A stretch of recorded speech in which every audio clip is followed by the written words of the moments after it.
ఎడ్లు మేకలు కొట్టుకొని వస్తుంటారు. వాటికి కూడా ప్రమాదం జరిగే అవకాశం ఉంది.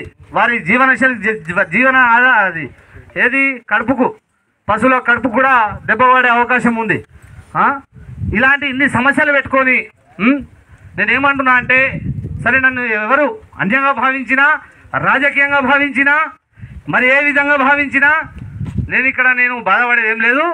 నేను కేవలం ఇక్కడ వచ్చింది పర్యావరణాన్ని నాశనం చేసి గ్రామాన్ని అభివృద్ధి చేస్తా అంటే ఏకీభవించడానికి అయితే రాలేదు. ఇక్కడ పారిశ్రామిక రంగంగా ఉండాలి, డెఫినెట్గా ఉండాలి, కానీ నేచర్ని నాశనం చేసుకుంటా కాదని నా యొక్క సలహా.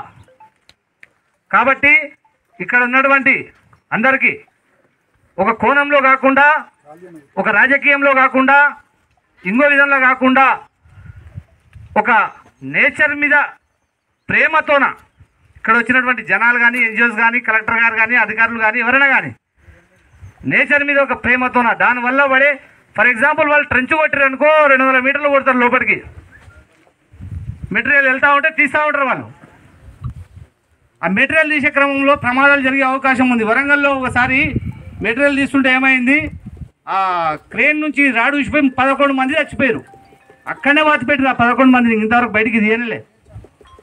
ఇట్లాంటి ప్రమాదాలు కూడా జరిగే అవకాశం ఉంది. కాబట్టి అందరూ గమనించి మీ యొక్క అభిప్రాయం కమర్షియాలిటీ కాకుండా జెన్యూనిటీగా మాట్లాడాలని అందరికీ నేను చెప్తున్నా. ఇది రాజకీయం కాదు, మరేది కాదు.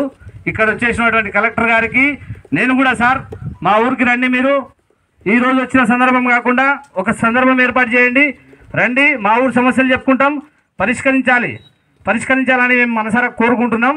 మీరు సహకరిస్తారని కూడా అనుకుంటున్నాం. Right sir. నెక్స్ట్